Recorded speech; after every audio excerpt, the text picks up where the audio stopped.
This is the East Idaho Prepcast on IdahoSports.com. That's right. Welcome in. It is the Season 3 finale of the East Idaho Prepcast on IdahoSports.com. We are talking the biggest stories in East Idaho high school athletics week in, week out. That's Districts 5 and 6. My name is Brandon Baney. I'd like to bring on our esteemed colleague, our East Idaho Prepcaster, Pocatello resident and expert, and just adding another championship to the trophy case, state championship winning head tennis coach at Century High School, Sean Kane. Hello and congratulations. Oh, thanks. It's a season finale, so we could end on some cliffhangers. Will I be back? Will Brandon be back? I don't know, but what we do know is Century Tennis won. Yeah, I'm pretty proud. It was a great moment, just a great bunch of kids. It's also, as you heard earlier this morning, from the Northern Idaho Prepcast, it's my birthday today. So it's a pretty good day. Pretty good day to be in East Idaho after a championship. And yeah, what a special group of boys I had, and just kind of a lot of adversity and a lot of young people, a lot of freshmen having to kind of come through, and they did it. And a lot of these kids I've known since they were little. Everyone's been sending pictures of when they're teeny tiny, and so I've known them for a long time. So, we're talking years of work and dedication to come to this moment. So it's pretty good, pretty cool feeling. Of course, when I started, I was young and knew the kids, but hadn't worked with them since they were little. And now that I've done it for so long, because I'm old, especially today, yeah, to see that building process and that growth through the years is something special, and you'll never forget. Yeah, I kind of said it in a roundabout way on the North Idaho Prepcast, but let me say it here officially for the record. Happy birthday. I hope your day is spectacular. And yeah, I'm not a big birthday guy, and people find out, and and that's like, thank you. I'm just never been that big into the whole birthday thing. People take day off work. I went to work and trying to catch up on stuff from being gone for like 20 days of this trimester. So I thank you, but it's, we got a lot more important stuff to talk about than my birthday. People are taking their day off from work for birthdays.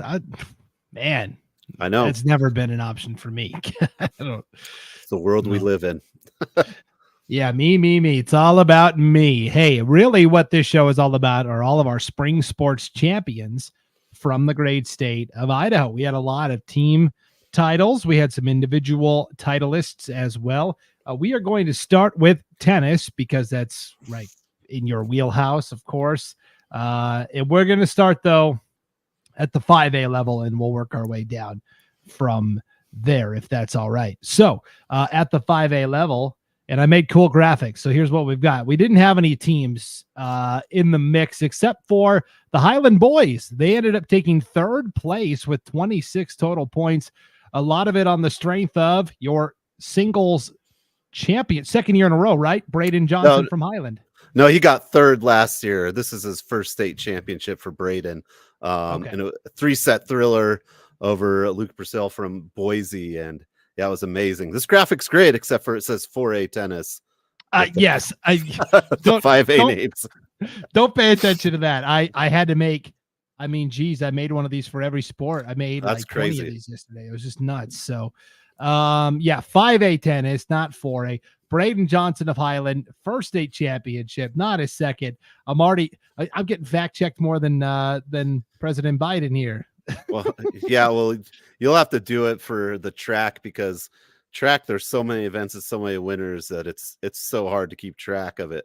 Get it? But yeah, Braden Johnson, amazing run. Third place. He played the same, or he got fourth place, last year. He played the same player from Boise in that match, but this year this match took place for first and second, and Braden got the better of Luke from Boise, and it was 3 sets, 2.5 hours. Braden's dad filmed it on Facebook, so I got to go back and watch it. And Braden has put in a ton of work, and his family, his coaches, Ron Osborne from Highland. Big shout out to Highland for helping us out with some facilities this year. But yeah, Braden just has worked so hard, and to get that state championship, it was pretty amazing to see from him. And this is him right here, the man of the hour, Braden Johnson from Highland. You get the first place plaque, and then you get the bracket showing all of your vanquished opponents. Yeah, the bracket's the pretty cool thing you get. So hopefully the person had good handwriting. I always find someone to do it for our districts. Look, my handwriting's terrible. Right, because you have to fill it in. It's not like you get the bracket off the wall and take it, right? Yeah, it's a handwritten. It's not like those, Big Sky had a lot of those videos where they stick the Bengal or the cat from Weber State on there, or maybe a grizzly. I don't know. You're right. The Grizz did get to the championship in men's hoops and then just bit the dust. Okay, so that is 5A tennis. Let's get to what happened at the 4A tournament. But first, Sam in the chat. Happy birthday, Sean, and congrats on the state title too. You're getting your flowers today, Sean. Bask in it. I'm blushing. I'm blushing. Yeah, thanks, Sam. All right, here we go. Here's what happened at the correctly labeled 4A state tennis meet here. Century wins the boys title over Bishop Kelly by 7.5 points, 42-34.5. And they were paced by the boys doubles championship team of the McGee brothers, Daniel McGee and Liam McGee. We also had from East Idaho the mixed doubles tandem of Max Trainer and Katie Woodhouse. It's one boy, one girl from Idaho Falls, bring home a state title as well. Yeah, just really good, a good tournament. And it was, it's pretty diverse. You kind of look at that. You usually see Bishop Kelly at the top of both of them, and Sandpoint doing a nice job to come away with the victory over BK, as most people don't want BK to win, although John Armstrong, the head coach, does a great job there. But yeah, great tournament. In fact, my mixed doubles of two freshmen, Titan Lynn and Kate Spicer, narrowly lost to Max Trainer and Katie Woodhouse in the semifinal in a 10-point tiebreaker. So they almost made it to that final as well. But Max Trainer and Katie Woodhouse did a phenomenal job. And also girls singles, Brindley Nelson took second for Hillcrest. Yes, and I only had time to get the many state placers and everything, and of course, congratulations to all of them as well. So here's what we've got. We've got that duo from Idaho Falls right here, mixed doubles. Congratulations there, and they get to pose with their bracket as well, Sean. Yep, they get the bracket. Now, here's the thing: when I do districts, I've now learned to print two brackets and then have someone write one off to the side. So each person gets one in doubles, but at state there's one. So who gets it? That's what I always wondered. How do they decide who gets it? Because there's only one. Oh, shared custody. Interesting. That's an awkward position to put these kids in. Max and Katie from Idaho Falls. You'd like to think that the guy would, graciously give it to the young lady, right? But and here's the final rose, but I don't know. They're pretty prized possessions, but maybe you can get it copied. I don't know. We got a lot of computers and printing these days. I'm sure you could figure it out. Wow. Yeah, that's something you'd think they would have thought about, but when you're on the IHSAA board, Sean, and you're in charge of tennis, you can implement some of these. One last thing, just look at the height difference between these two.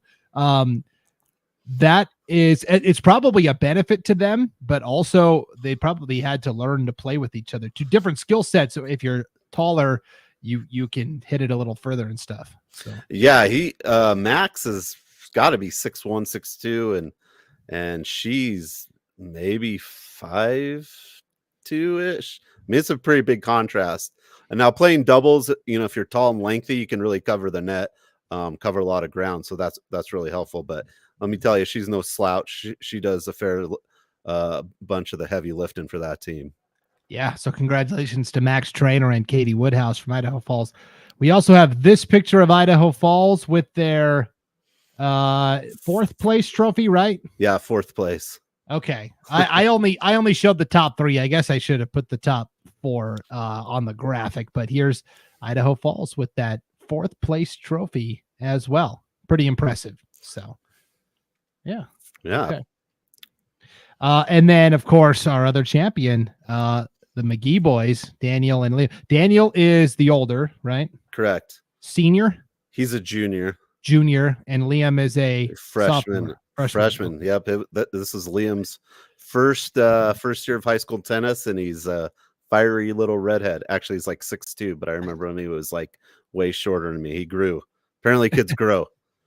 And Daniel had won state title as a singles player, right? He's taken his first year as a freshman. He took second, and last year he took fourth, and this year he got an individual one with his brother. So it was a pretty awesome moment for those two that had not always gotten along throughout the years, but really found a way to get along to play tennis together, and pretty amazing. Yeah, that's what I was trying to remember. Daniel's freshman year, I knew he had gotten to the final. In my head, I thought he had won it, which is me too. Right. I'm just stretching the truth left and right here today. He took second there, and then he wised up and recruited his brother to help out. You've got a clip from when they clinched the victory in the doubles final. Yeah, when they clinched the state championship over Wood River, the number 1 seed, the defending champions, they climbed the mountain very quickly and took care of them. This is pretty cool to see their reaction. I feel like I'm David Letterman or like Johnny Carson back in the day when they would have like the Hollywood actor on. Now you've brought a clip from your latest film, and let's take a look and watch.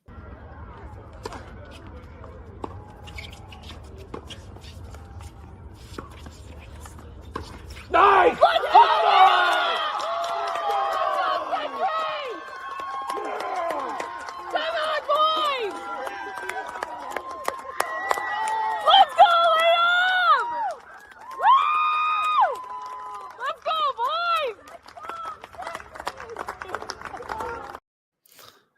That was pretty cool, right? Yeah, pretty fun. Liam was a freshman, and all year everyone was, hit it to Liam. Daniel's kind of a boys junior, good player, and Liam just really never backed down. And in that championship match, the same thing. As you can see in that last point, they're trying to hit every ball to Liam, and he just outlasts them. And a credit to him, and just really stepping up as a freshman. I mean, that's a big moment for a freshman. Lots of people watching, your first year playing. It's your brother who's probably nuggeted you a few times, and you step up and take care of business. It's something you're going to remember forever. Yeah, pretty epic. Was that mom and dad cheering on the video there, or just a couple of them is mom and grandma, and then the one lady voice who's like, "Let's go, Liam." That's my assistant coach, Emma Cox. So that was her first. This was her first year helping out, and she was into it. And I can tell you, coaching the team you put around you that's the most important part. And they say coaches don't have favorites, and yet I did not hear a way to go Daniel in that clip. So I'm just kidding, of course. Now, some of the backstory, the thing I kind of like walk around, like I can't stand right there and sit. I was walking around, there's kind of a middle thing, and watching from there. And then when it was getting close to the end, I walked back over, but Daniel gave me a lot of a hard time about, you couldn't even watch. And I was watching. I have to rotate. I have to pace, go look something else. Cause there's, in tennis, there's, you're not drawing up a new play. You're not changing defenses. They got to go out and get the job done. You can help them a little bit, but there's not a lot to do when it comes to state championship for coaches. It's the players. Yep. And that's true in tennis and golf, which we'll get to a little bit later on here on the show. But congratulations to all of our tennis champions from the 5A and 4A meets. 3A was kind of dominated by Treasure Valley. So that's what happened there. Okay, let's switch gears to track and field, Sean, where we had no shortage of impressive performances. We're just going to start at 5A, work our way down.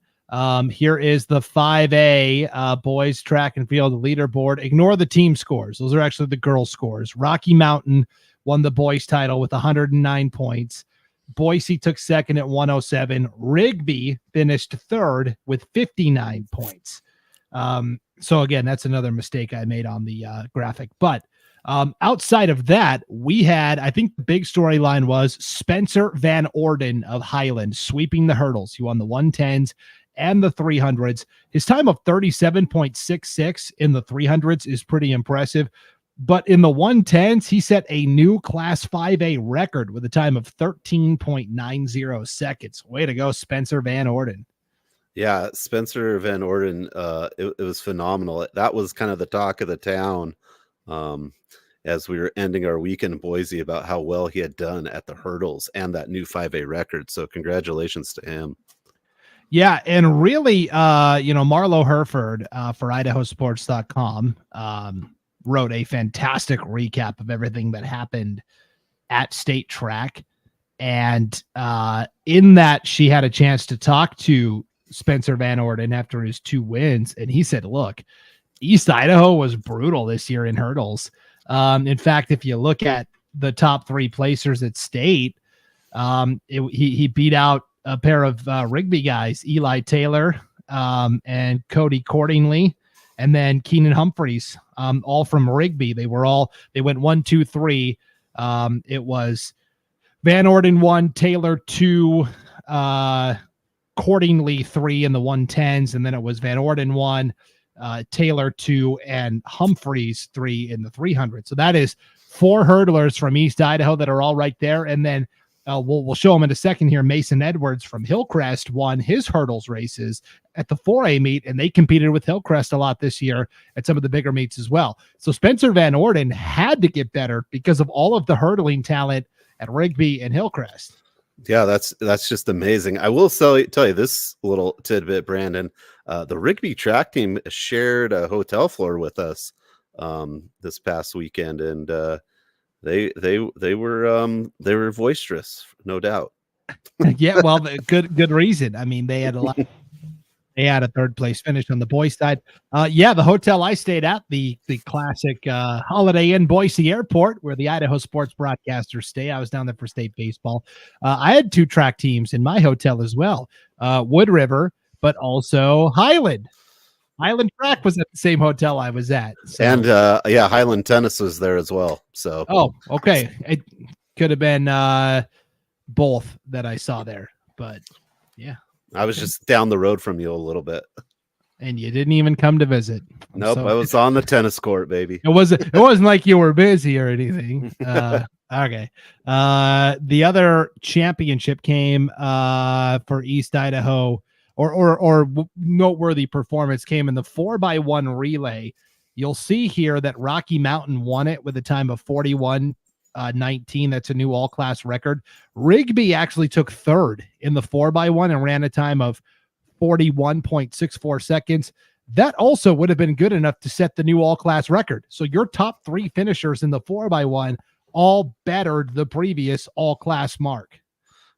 I mean, what can you do? I mean, that was a fast race. Everyone just did a little bit better, but still a good job by Rigby. I mean, it would still be a record if there wasn't someone just a little bit faster.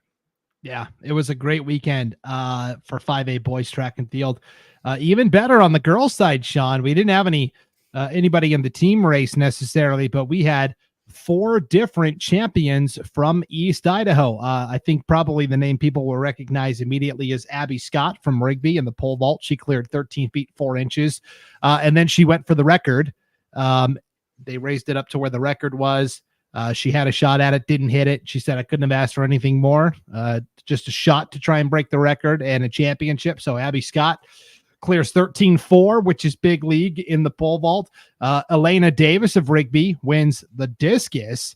And then you had Briley Smith of Madison win the high jump and Gracie Anderson from Highland win the triple jump. So a lot of the jumps and the field events belong to a lot of East Idaho athletes. Yeah, you see some correlation with the other sports, right? The different sports they play kind of translate into that jumping part of the track and field and the field events. But yeah, congratulations, the ladies doing the heavy lifting for the 5A side of things here in East Idaho. Yep. Let's move to the 4A meet. The 5A and 4A meets were held at Mountain View High School over in Meridian. Idaho Falls takes second place with 91 points. And you look at that, it was on the strength of 5 first-place finishes for the Tigers between 2 individuals. Parker Elliott sweeps the short sprints, the 1 and the 2. And then Luke Affey wins all 3 distance races, the 8, the 16, and the 3,200-meter runs. You tell me what's the bigger story or the better story. Marlo had both of them in her recap that she wrote.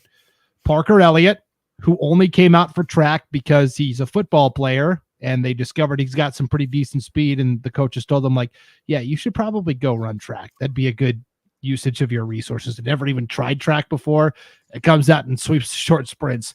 Or was it Luke Affey in his senior season after missing 16 months of competition due to a series of injuries?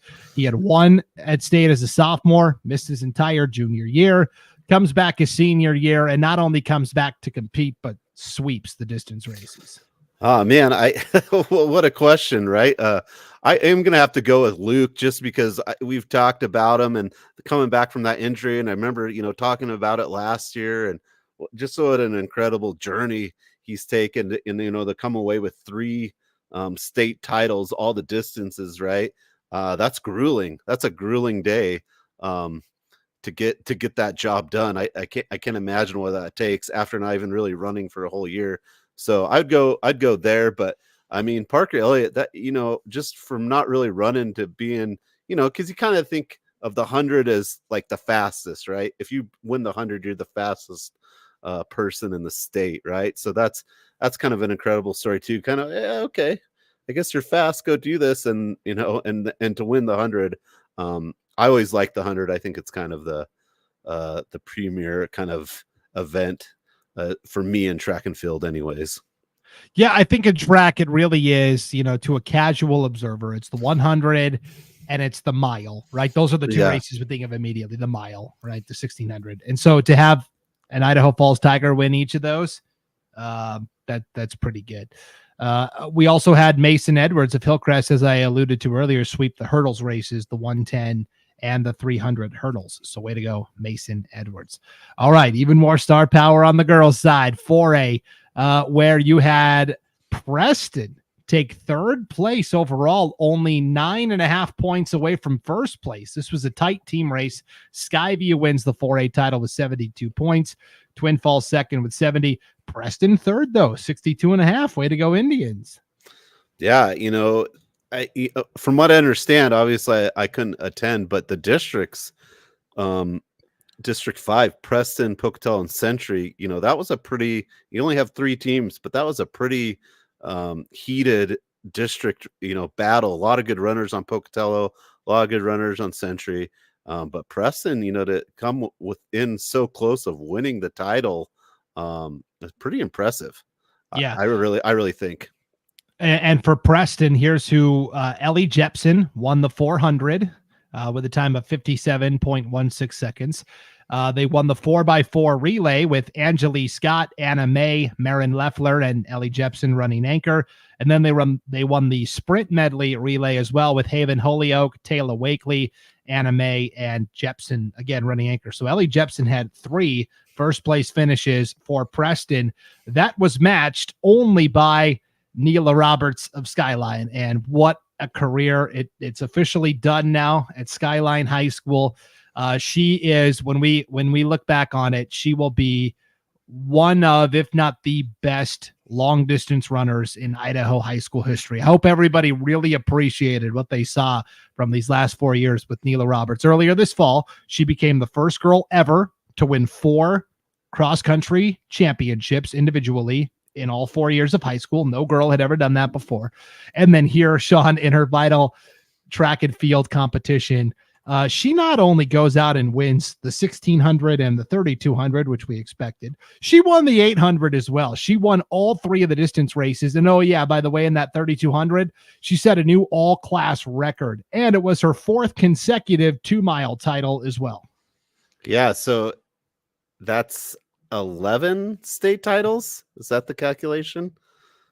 I mean, just in her career or? Yeah, overall. Oh, that's a good question. I didn't add all that up. I'm gonna have to go back and look. I mean, but just from what I told you, yeah, 4 in the 2-mile, 4 in cross country, and then the other 2. I mean, that's 10 right there, just in what I rattled off. So. I'm losing count, but yeah, just an amazing. Yeah. I mean, I don't know if you're gonna ever see something like this again. That's what I kind of get. You get the feeling like, will you see another distance runner compete like this at both levels, at the cross country and the track and field? And then she's also, I believe, going to BYU, right? Yes. BYU. Yeah, BYU, and see how that goes. But yeah, an amazing feat, kind of the Michael Jordan of long distance running. Wow, just amazing. And the toughest race for her was the 800. Haley Renzello from Pocatello had the lead until the final turn and home stretch. And again, in that great recap Marlo wrote for us on IdahoSports.com, everyone should read it. It's on the homepage. Neela basically said, I didn't want it to turn into a sprint for the final 100 meters, but that's what it turned into. And I just kicked it in and gave it all I had. And Marlo counted it up 13 championships in Neela Roberts' high school career with cross country and track and field, which is just, again, incredible. 4 in cross country, 9 in track and field. Just remarkable. And then that's a great story. But then you had Matea Mangum of Century, and she swept the 1 and the 2, Sean. Each notable for its own reasons. In the 200, that was Matea's 4th consecutive title in the 200 in her high school career. She started at Pocatello, ran the last 2 years at Century, but all 4 years of high school, she won the 200 every single year. She wins the 100 in a time of 11.98 seconds, Sean. That was the new Class 4A record, but at the time she ran that, it was also the new all-class record. And it lasted for about 20 minutes until the 5A girls ran their sprints, and Christine Huckins from Capital bettered that mark. So Matea Mangum had the all-class record in the 100 for about half an hour on Saturday. wore the crown very well for that half hour. But yeah, Matea Mangum has just had a phenomenal career in track and field, and she's moving on to Utah, and it'll be very exciting to see what she does down there as far as running. And like I said, that 100 race is always so much fun to watch, and she's won a lot of them, and I saw the video of this weekend, and she won that 100 pretty by a big distance. So congrats to her and her great career track and field at the 4A level. Definitely. And then one last champion to shout out here in the discus. Eva Grimm from Blackfoot takes the discus title as well on the 4A side. So congratulations are in order there. All right, 3A, 2A, and 1A state track and field meets were at Middleton High School.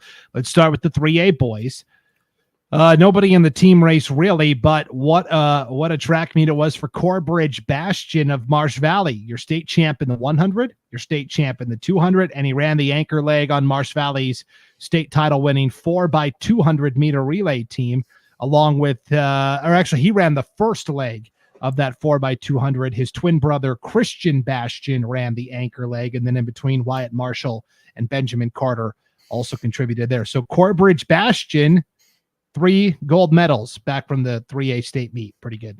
Yeah, Corbin Bastion, great year all around, and really capped it off with those state titles. And congrats to him. Just a phenomenal runner all year. You could just kind of see that building throughout the year for him.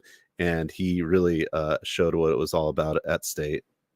Also from East Idaho, Hagan Morris of Sugar Salem wins the triple jump, and Noah Tanner of South Fremont successfully defends his high jump title by clearing 6'6", which is not bad, but we'll get to a high jump mark that's going to be out of this world in just a moment. So congrats to our 3A boys. 3A girls, Sean, you had Sugar Salem fall by a point and a half. Not even that, half a point to Weiser. Weiser wins at 66. Sugar Salem second at 65 and a half point shy of yet another track and field championship at Sugar Salem. Yeah, it's just brutal. Just look at that race though. 66, 65.5 and 60, the Kimberly, Sugar Salem, Weiser. What a battle. And Weiser, congrats to them, but Sugar, I'm sure a lot of people were not too disappointed with Sugar not winning, but oh so close. Such great runners, such a great program. It seems like they're on that podium every year. And Sugar did this strength in numbers. They only had one first place finish. It was in the 4x200 meter relay. Cameron Tykert, Maddie McClure, Josie Klingler, and Jayla Jackson running there. The most individual champions actually came from Sugar's rival, South Fremont. Bree Bailey won 2 events on her own, the triple jump and the 300 hurdles. Her time of 44.38 in the 300 hurdles, a new 3A record. Way to go, Bree Bailey from South Fremont. We talked about her a lot during basketball season. And then you also had Sage Lyon from South Fremont win the 3200. So that's 3 individual champs from South Fremont. And then you had a pair of double winners. Lydia Townsend from Marsh Valley. She wins the high jump and the pole vault. She clears 11 feet 6 inches in the pole vault. That's a new Class 3A record. And then Jordan Kern from American Falls sweeps the throws. She wins the shot put and the discus with a new Class 3A record of 151 feet 8 inches. She went toe-to-toe with one of our favorites up in North Idaho, Asha Abubakari from Bonners Ferry, who's headed to Fresno State to compete in track and field. And Jordan Kern beat her not once, but twice. Asha had to settle for second in both events. So my question to you is, who had the most impressive day among the double winners? They all set new 3A records in some event. Was it Bree Bailey from South Fremont? Was it Lydia Townsend from Marsh Valley? Was it Jordan Kern from American Falls? I'm going to have to go Jordan Kern from American Falls because I'll be honest, I don't think on our radar really on East Idaho. I don't think we brought her up too much as far as our Prepcast went. And to come beat, I think what everyone thought was going to be a for sure thing from Northern Idaho, I'm going to go with Jordan Kern from American Falls winning both the throwing events, shot put and discus, and that new class record in the discus. Yeah, and I haven't heard anything about in terms of colleges looking, but you would think after this performance, certainly. So yeah, way to go. All of our champions from East Idaho in the 3A track and field meet. It gets even better, Sean, the further we move down at the 2A level. We got all sorts of good stuff. The 2A East Idaho owned the 2A state track and field meet, boys and girls. Let's start with the boys, where West Side took second place. North Fremont took third. Nampa Christian was the champion. The Pirates finish, 8.5 points behind Nampa Christian for second place. Let's just start with West Side. They had one first place finish. It was in the 4x400 meter relay. Trey Stone, Aaron Willis, Parker Moser, Ethan Willis. I recognize a couple of those names from football season. Yeah, Parker Moses is and he's not a slow fellow at all. Definitely fast. They've got a fast a team right there. I've never seen a slow West Side athlete. You're right. That's kind of an oxymoron. Okay, so North Fremont took third. They were paced by their sprint medley relay took first place. Andrew Martin, Brady Allen, Owen Reed, and Corbin Johnston. And then Corbin Johnston, I mean, what a great running career he's had at North Fremont as well. He sweeps he pulled a Neela Roberts. He Neela'd the distance races. He won the 800, the 1600, and the 3200. Which means, you only can compete in 4 events at state. Johnston took first in all 4 events he did. Yeah, 4 events, 4 gold medals. Corbin Johnson, just phenomenal. Talked about him all year. You kind of saw this coming. But again, I just think I just feel like it's got to be so hard to win all 3 of the distance races because they're not short. They're the distance races. And just to see a couple athletes do that is just amazing to me. I hope people, I hope people understand the significance of this. This doesn't happen very often. So, really soak it in. Yeah, you usually have, someone, or I feel like teams usually have, kind of a more of a specialist at that 3,200. You know what I mean? Like, someone from cross country, like Anila Roberts, right? But to win all of them, it's just phenomenal. To have all three of those titles, it's kind of overwhelming when I just think about how much running some of these kids must have to do, because I get tired going up the stairs. Right. We calculated it out. If you ran all three of those races for Johnston, plus that sprint medley relay, I can't remember which leg he ran. I think it was the last one, which is an 800. I mean, you're talking about 4 miles just on those races right there. He ran 4 miles over the weekend at high competitiveness. Yeah, as fast as you can. It's like as hard and as fast as you can. I mean, and to do it 4 times is just unreal. Yeah, it's nuts. We had another double winner, Deegan Stoor from Soda Springs. He swept the hurdles races, took the 110s and the 300s. And then other individual champions, Aberdeen had three different athletes in 3 different events. Brock Klassen wins the 100. Daniel Sandoval takes the shot put. Cannon Foster wins the pole vault by clearing 13 feet. Firth's Elijah Hyde wins the 200.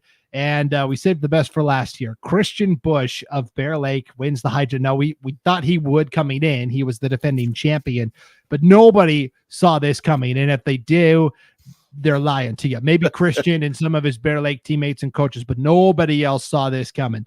He clears 7 feet, 1.5 inches in the high jump. That is obviously the new all-class record. He obliterated the old mark. And Sean, not only that, but 7 feet, 1.5 inches is the second best high jump mark in the nation this season. Way to go, Christian Bush from Bear Lake.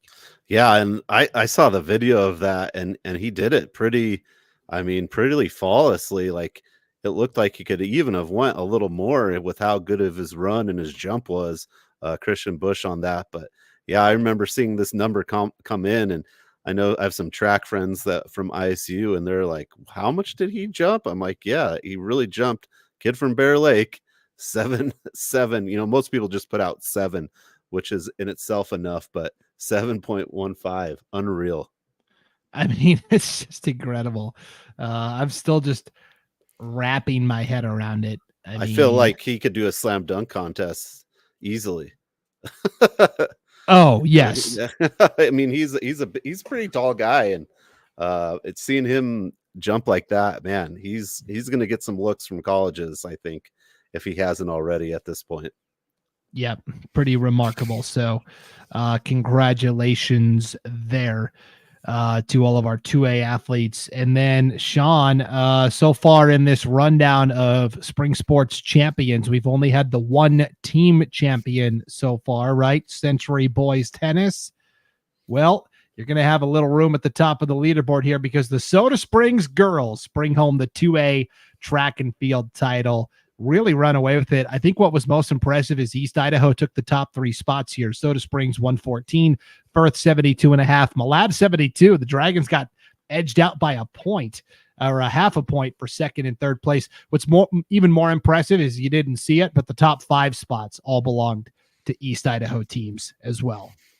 Yeah, 2A track really running through East Idaho, and Garbett from Soda Springs, we talked about her all year long, and she came away with a little 3 in those fast sprints and the 400, the 100, 200, and the 400. Pretty amazing stuff. Did she win she did get 4. So she was on that relay. I was pretty sure she did. I had to double check, but she got 4 medals, 4 events. What you said, that's all you can do, and she came away with 4. Yeah. So, of course, we think of Soda Springs, and so often they were a dominant cross-country program, right? I mean, just too many titles to count really there. But in terms of track and field, Sean, believe it or not, they had never won a girls' track and field title And so this is their first on the track. They've won several in cross country, as we said, but really impressive. Nettie Garbett from Soda Springs, four first place finishes. She sweeps the short sprints, the 1, the 2, and the 4. She ran the anchor on the first place 4x400 relay team, along with Brooklyn Kemp, Macy Simmons, and Rebecca Evans as well. And so that's a good boost. And then Soda piled up the points in second, third, fourth place finishes, etc. Our other double winner was Oakley Hebden from Malad. She's no slouch. She won in the 300 hurdles and the triple jump. So way to go. And real quick, I forgot to mention as well in our 2A boys, Braylon Tripp from Malad won the triple jump as well. He was the defending champion there. So Malad sweeps the triple jumps with boys and girls. Yeah, just nice job by the Dragons. And just some great performances, East Idaho at the 2A level. And congratulations to Soda Springs on their first girls track title, which you'd kind of think would have came a while ago, just the way they run down there. I don't know if it's that bubbly water out of the thing or what, but they definitely can run. And what a great thing for Soda Springs as a high school and a community to have that title. Yep, pretty cool. Aberdeen wins a pair of relays, the 4x1 and the 4x2. Same exact lineup, same exact order for both of them. Sage Rowland, Ariana Hernandez, Brianna Gonzalez, and Adelia Rowland. So they win the 4x1. They run it back for the 4x2. We had Bella Spencer of West Jefferson win the 1600. We talked about her at Tiger Grizz cross country earlier this fall. She was a freshman for West J this year and has never lost in her section of races, even back to middle school at Tiger Grizz. Oh, yeah. Yep. And then Lucy Boone from Ryrie, she wins the 3200. She beats her older sister, Liza Boone, among others. Liza took 6th. Lucy takes 1st. So younger sister gets the win in the 3200. And then Reagan Bingham from Westside wins the high jump by clearing 5'2", which is actually pretty good for a girl. But then when you look at that Christian Bush 7'1", I just I can't ever look at a normal high jump the same. So well, yeah, you see like 5s and 6, you see 6 something, you're like, oh, that's really good. And then now we've got the 7 floating around in the back of our minds every time we think of high jump. Yeah. So it was a really fun 2A meet and a lot of exciting finishes for sure. Let's wrap up our track and field tour here with the 1As and what happened there. Congratulations are in order, Sean, our 3rd member of the Team Champions Club joining Century Tennis, boys tennis, and Soda Springs girls track and field. The Rockland boys, earlier this fall, they won their first ever championship in cross country. This spring, they win their first ever title in boys track and field. Way to go, Bulldogs. Yeah, Rockland finds a way to win a state title in something every year. I feel like in the recent years, they're just always really competitive and kind of everything, right? Maybe football one year, now track and field this year. So congrats to the Bulldogs. Yep, for sure. Ezra Hubbard was a big part of that cross country team that won state earlier this fall. He wins the 400 and the 800. And we think of cross country runners as distance runners, right? And so, but then you look at that 400 time that Ezra ran, and he ran a sub 50, 49.93. That's pretty good for a quote unquote distance runner. Yeah, I mean, usually you see more, they start at the 800 and work their way up, but kind of bridging the gap there with the 400 and 800 as Hubbard did for Rockland, and pretty cool. And a good speed there. It'd be interesting to see what he did. And he's pretty utility, right? He can kind of run anything when you got those different kinds of margins. Yeah, it's usually one or the other, right? You're running the shorter sprints or the distance. But he is talented enough to pull them both off. Rockland also won the sprint medley relay. Ezra Hubbard ran the anchor leg on that. He was joined by Abe Held, Teague Matthews, and Eli Hendrickson. Those are all names we recognize from football and basketball at Rockland as well. Yeah, Teague, I would have loved to see Teague Matthews run the sprint medley. I think it would have been pretty fun to see. just a big guy, And of course he's going to Utah for football, but what an athlete, what a career for Teague Matthews at Rockland, and bringing home this title has got to be pretty special for them.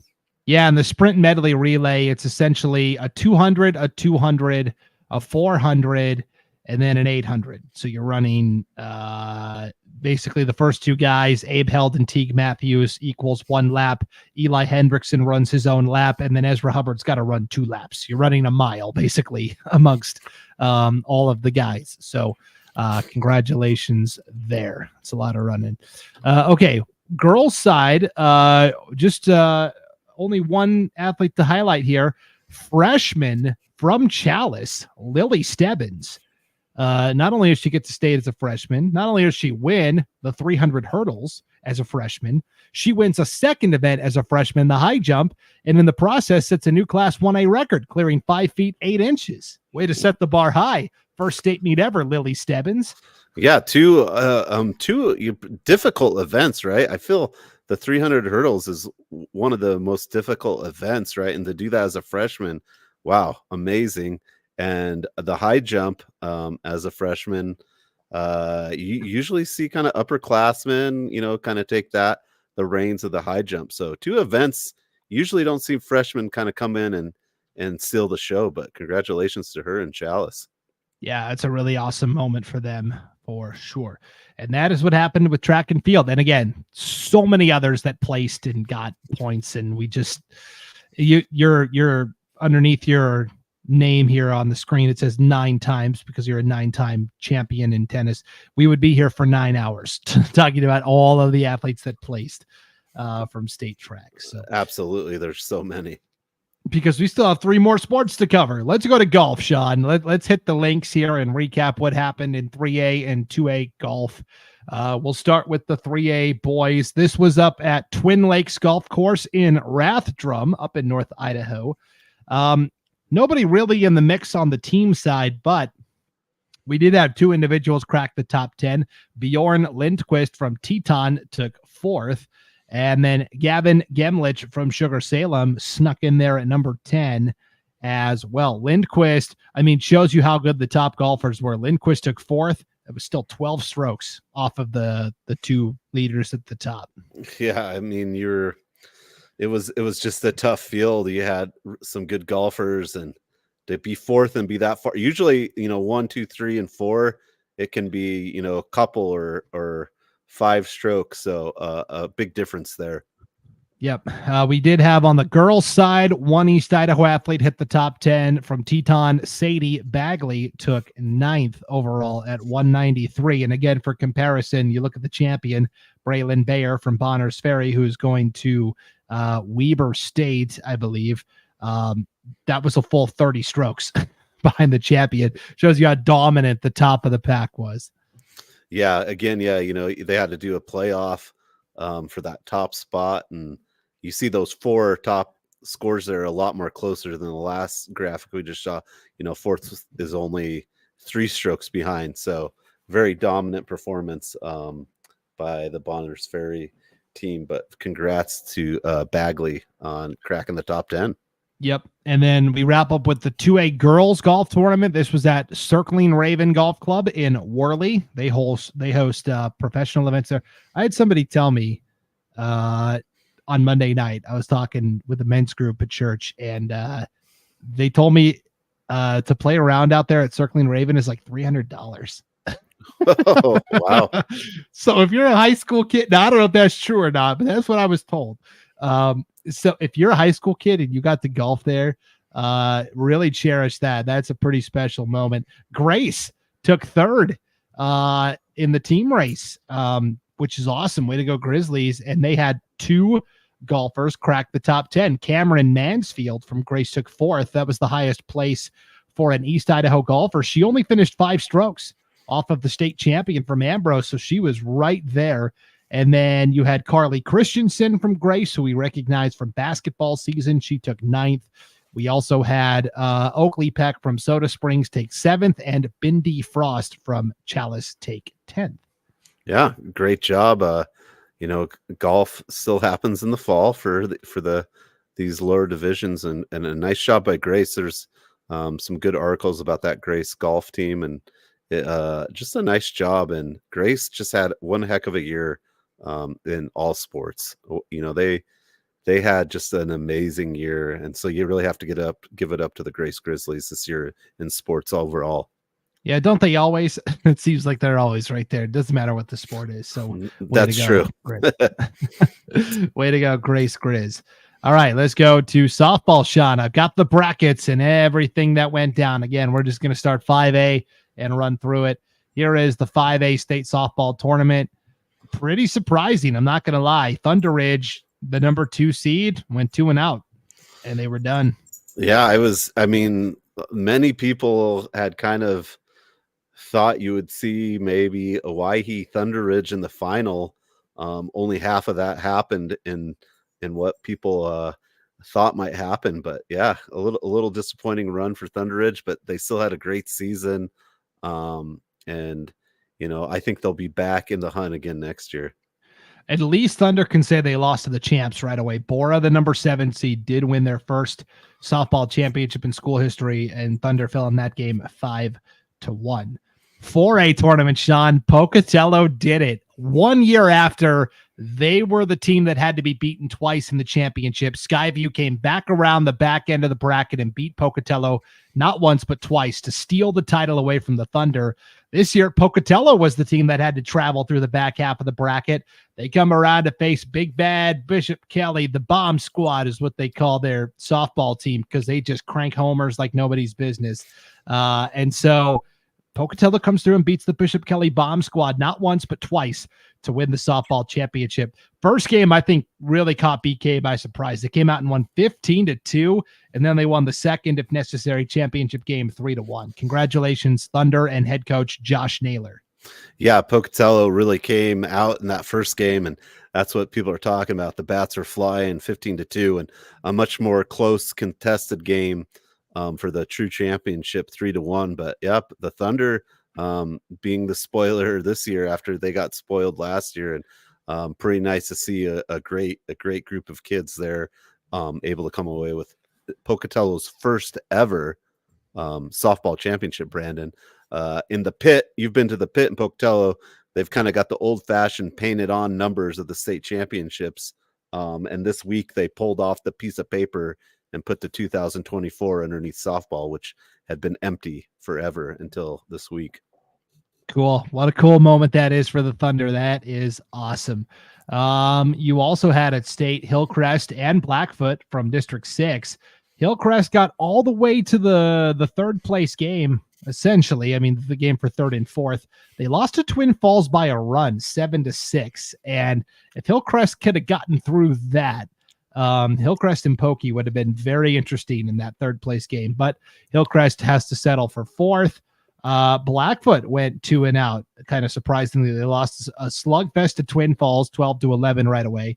And then I think they were still trying to recover from that a little bit. Moscow came and took it to them 8-6. So Blackfoot went 2-0.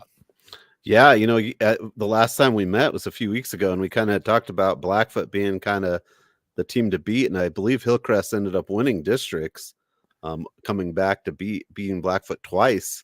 And so Blackfoot having a hard later half of the season, but you know, Moscow found a way to beat teams they shouldn't in all the batting sports this year, it seems like. Yes. Blackfoot and Moscow. Yeah, they had an interesting baseball matchup too that we'll get to here in a moment. 3A state tournament. The highest placer from East Idaho was Teton, the number 7 seed, believe it or not, Sean. Teton got all the way to that fourth place game and fell to Timberlake 9-5. Teton had eliminated Marsh Valley earlier in the day, 12-9. So the Eagles run ends there as well. And so those were our two teams from East Idaho. Way to go, Teton, finishing top 4. Yeah, Teton kind of had to battle to get there, right? They had to beat, I think they went 3 games in the district championship, if I'm not mistaken, just to get to state. And yeah, what a great job by Teton. Yeah, fantastic. 2A tournament. This was in Orofino.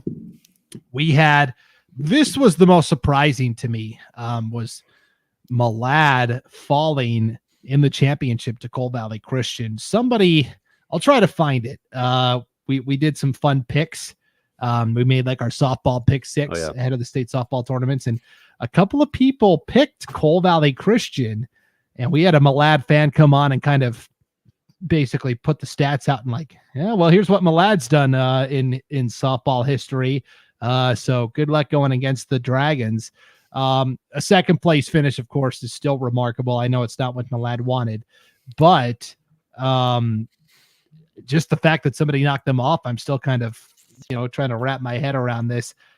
Here's what we had. Okay. A Malad fan came on here and said, okay, pretty tough to pick against the Malad Dragons, who have won 7 of the last 10 state championships, including 4 in a row, are 56-0-1 over the last 2 years, are making their 20th consecutive trip to the state tournament, and just won their 12th consecutive district title. So that was what Malad had on its side going into state, and Cole Valley Christian came through and beat them not once but twice to win the 2A title. They definitely earned it. Yeah, and that's what you got to say, right? Cole Valley had to beat Malad twice to do it. So really the true champion would be Cole Valley. But I mean, what a run by Malad, nothing to hang your hat on. You just listed all the data of how good they've been, but that's the hardest part. When you're at the top, everyone's gunning for you and want to take you down, and Cole Valley found a way. So congrats to them. Yep. We also had North Fremont here at state. They lost to Declo on Friday, 13-3. They went 1-2, and Salmon got to state for the first time in school history, Sean. State softball. What a moment for Salmon. They did go 2-out, but this can lay the groundwork for subsequent trips to state. Yeah. That's what everyone talks about is, having, the bigger your district, the more chances you get to go to state. Right. So that's what we talk about. District sizes, but just that chance to get to state and get that program, that familiarity and knowing what it takes, and it's just such a building moment. I, as a coach, I've been lucky to go to state every year, and I take that for granted. Right, there's teams that have never went, and once you get your feet in the door, you only want to go through that door and the next door. So yeah, congrats to Salmon. Yep. Really fun story to track there. 1A softball. There are no teams from East Idaho that play, but Genesee did win the championship in 1A softball. Okay. And finally, baseball. Here we go, Sean. Let's start with the 5A tournament. This is the tournament that I was at for IdahoSports.com. We had our one lonely representative, the Highland Rams. They came out and actually pushed Owyhee in that first game. Owyhee scored a couple runs late to win 7-4. And then Highland came out and they were hotter than a pistol the rest of the way. They beat Coeur d'Alene in a loser-out game 18-3. They win the consolation final over Middleton 9-2. And it was, the bats just came alive in each of those games. It was a true team effort from Colton Durham at the top of the order. Hudson John hit a double and a triple in that win over Middleton. Cannon Eddie, the catcher, did a fantastic job. Drew Hymas was a speed demon out there on the base paths. You could talk about everybody on this Highland team. It was a true team effort. And honestly, a handful of plays go differently in that first game against Owyhee.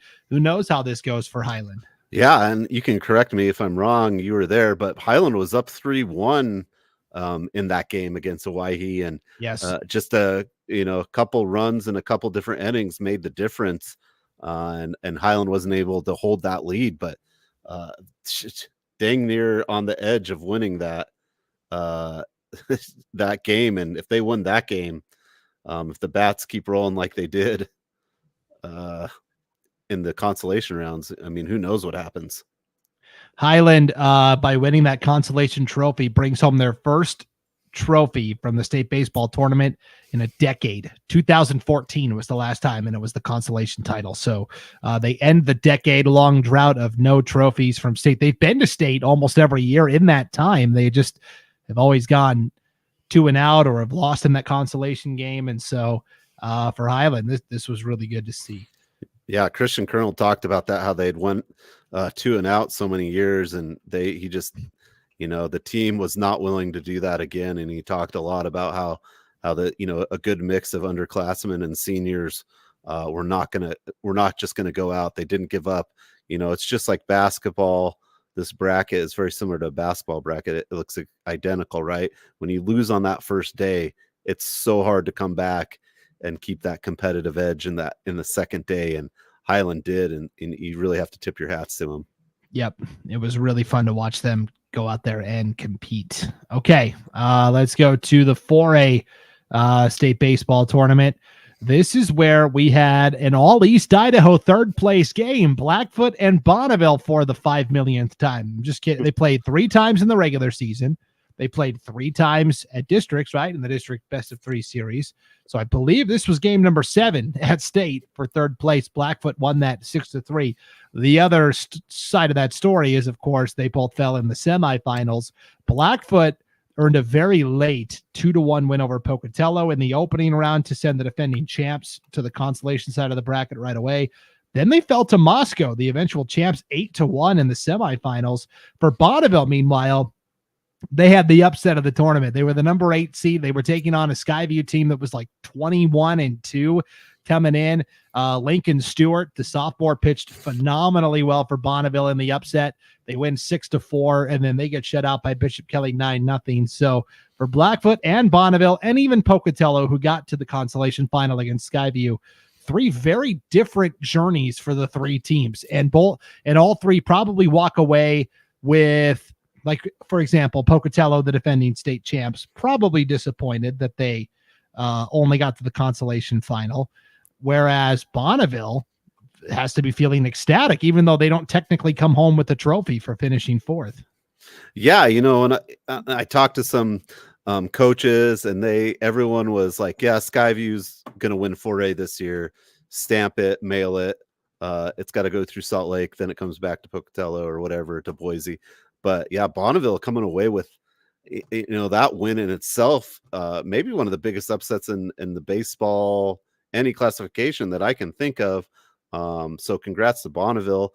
And Blackfoot, I think Blackfoot maybe had one of the hardest coaching decisions of the year, not, to pitch Whitney in that game too. But that's why I think baseball's so hard, is when do you put your ace in the hole? What game do you decide to do it?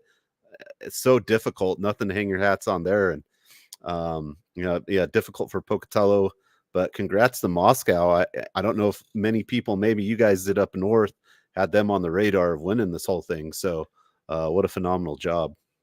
Yeah, I'll say Moscow was definitely on my radar. I knew they were a good team, but I just thought Blackfoot was such a complete team.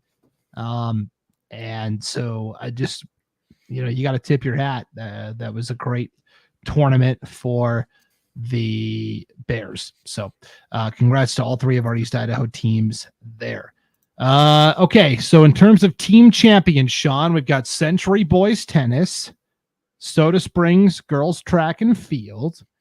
We had Rockland Boys Track and Field. Are you ready for our 4th champion from the spring sports season in East Idaho?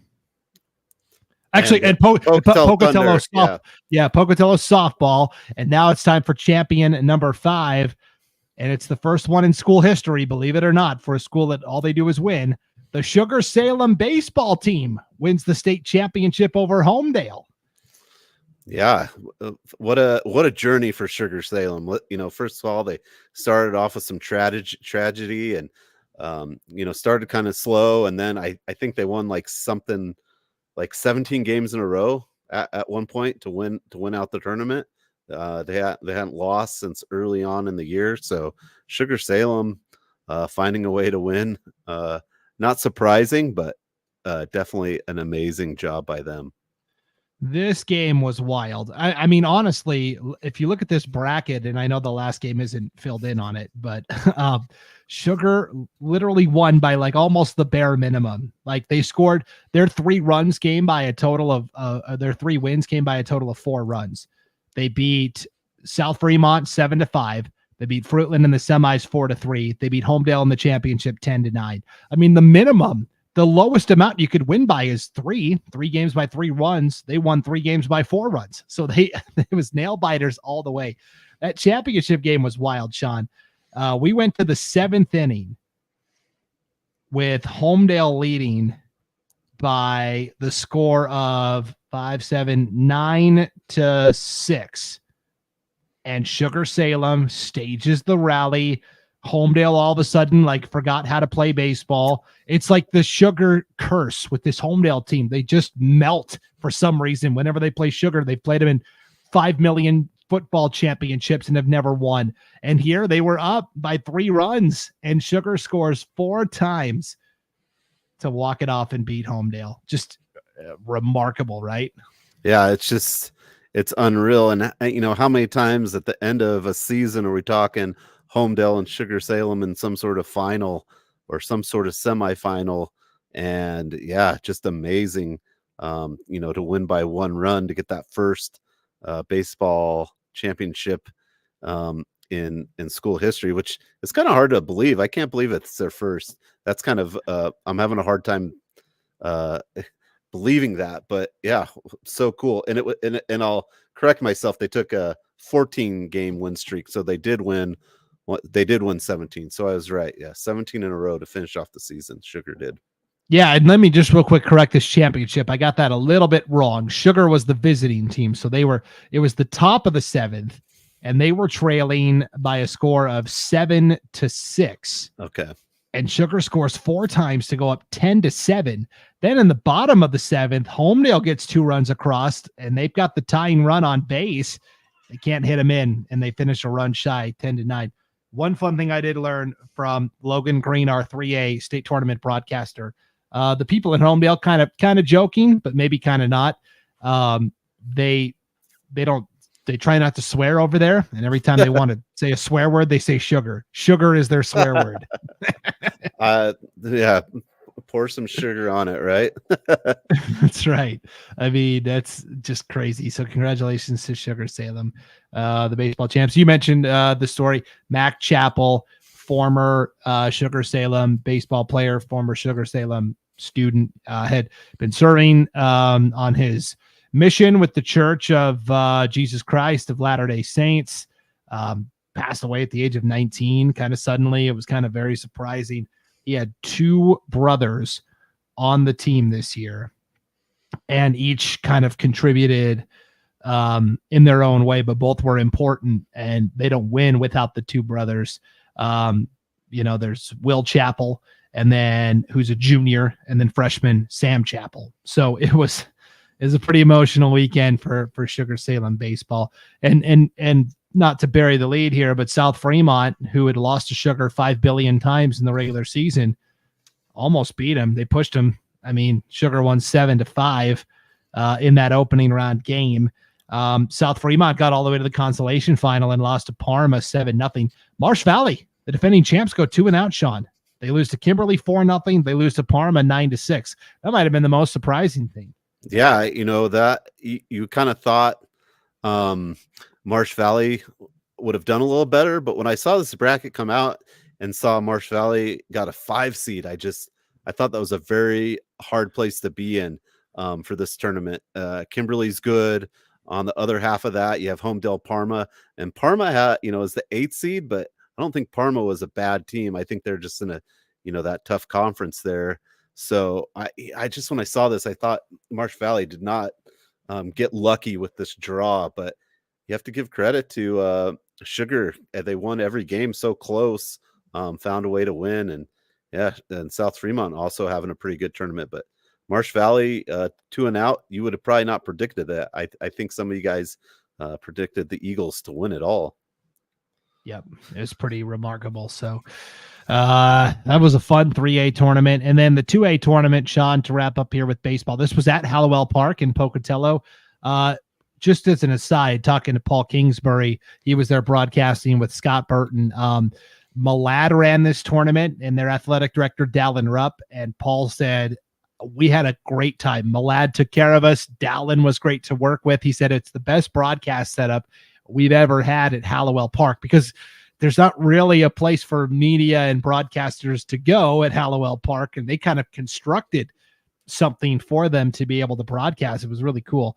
And then in terms of East Idaho teams, Firth goes 2-out, but Chalice Mackey, the River Cats, they beat Coal Valley Christian in the opening round 11-5, and they were on the wrong end of a wild game with Grangeville in semifinals, 16-15. Grangeville ended up walking it off. But Chalice Mackey was right there. They were a play or two away from playing for the championship. And then they just came out, didn't have much gas left in the tank. They fell to Wendell in that third place game. But man, that was a fun ride for the River Cats from Chalice Mackey. Yeah, I mean, look at both those semifinal scores. Wendell and Orfino, 17-13, and Chalice Mackey goes down, 16-15 over Grangeville. Kind of some wild scores in those games, but Chalice Mackey, great run. I think some people kind of, had some money on Coal Valley going all the way too. They weren't the top out of their conference. Nampa Christians was, but Coal Valley, that's a pretty big win for Chalice Mackey program. The River Cats on a good trajectory right now. Yep, pretty awesome to see. So way to go to all of our Idaho spring sports champions and competitors. 5 team titles in all. Century boys tennis, Soda Springs girls track and field, Rockland boys track and field, Pocatello softball, and we had on the baseball side, Sugar Salem. We had a champion in almost every sport. The only one we missed was golf, Sean. And Sean froze. I don't know what you said. I didn't say anything. You froze for me. I didn't. You said we had that, and I didn't say anything. So okay. Well, we had 5 champions, and we had one in almost every sport except golf. Yeah.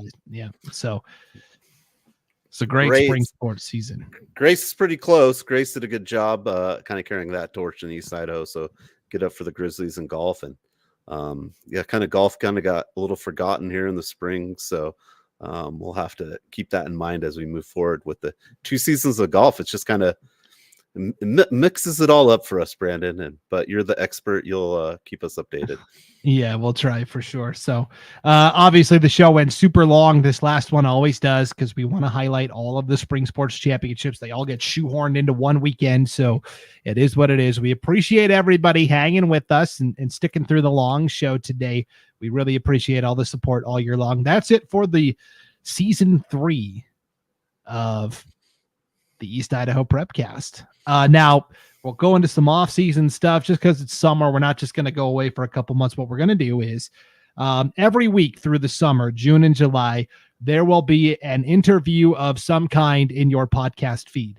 It may come from the East Idaho Prepcast with me and Sean. It may come from one of our other great Prepcasts from the Treasure Valley or the Magic Valley or North Idaho. But between the 4 regional Prepcasts we'll do 2 interviews for each show across 8 weeks, a new interview every week. And so you're going to hear some different voices, but it'll give you kind of a sampling of what we offer on our other Prepcasts. I think it's a good kind of crossover here in this. Yeah, it'll be good. I mean, I try to watch all of the other podcasts, except for Treasure Valley or whatever. But I'm just joking. I watch them all. It's good. I think it'll be a great opportunity for everyone. And then, I mean, like, if you guys really get bored, you could just let me and Skaggs do our own show, the Kane and Skaggs show, where we, I mean, it would be pretty good. I'm just saying, I'm throwing it out there. He had talked to me about it, but if ever just you need a break, Brandon, I'm sure me and Ryan could talk for 30 to 40 minutes easily. Whether it's about high school sports or not, I could not guarantee that. I'll have that in writing, but no, it'll be good. We got great Prepcasts, so many great athletes through Idaho. That's the important part. That's the best part of these podcasts is you get to hear about all the different athletes. It's great for me, to learn about, places I'm just not going to hear about here in East Idaho and the way, media is and stuff. This is a place to get your high school sports in any way, any variety that you want. Yep. It's been a really fun season, and we will see you on the other side. Until then, hey, enjoy the last few remaining days of school. If you're celebrating graduations and things like that, this is my one PSA. Please do so in a safe and responsible manner. I want everybody to make it past graduation, into the summer, into whatever you're doing at the next level. And so just be safe, right? I know there's a lot of celebrations and things like that for graduation, but just make sure you get where you're going safely and take your time and all that good stuff. So, yeah, I couldn't agree more. You got to be safe. We had a teacher when we were in high school who gave us a great speech about that at the end of the day all the time. And his name's Paul Chase. He was the voice of the Diamondbacks for a while. So give a shout out to Paul Chase there, but he called it the Friday speech, about what you shouldn't do. And if you do something, don't be an idiot and drive, was basically the line of that story. And everyone remembers that speech. That speech is older than me, and it should live on forever. But yeah, be safe out there and have fun. And as we learned today here on your 30th birthday, yeah, once again, happy birthday, Sean. Thank you. Yeah, it's 30s. It's rough, hard getting up. Yeah, if I was 30. You guys are great. Yeah. Wow. Yeah, it's good. Birthday's not a big deal. It's been great. Idaho Sports is such a great platform for everything Idaho and high school athletics. And I don't know why you guys let me come on and help, but it's definitely fun and I enjoy it. I mean, we were pretty desperate, but you turned out to be good. So no, I'm just kidding. You and I actually got hired at the exact same time. So we are contemporaries in terms of our employment date. Yeah. And I just, thanks to all the fans and the people that tune in. I get to meet so many new people and athletic directors and talk to so many people and kind of get just a whole different slice of all the pieces of the puzzle that is high school sports. And I've learned so much. So thanks to everyone who comes up and just talks to me and has that conversation and is willing to talk to me. And I really appreciate it because I am very intimidating. Obviously. I mean, 9-time championship winning coach. So, all right. Congratulations, everybody. We will see you for some off-season content starting in June. Until then, for Sean Kane, I'm Brandon Baney. One final time for season 3 of the East Idaho Prepcast on IdahoSports.com.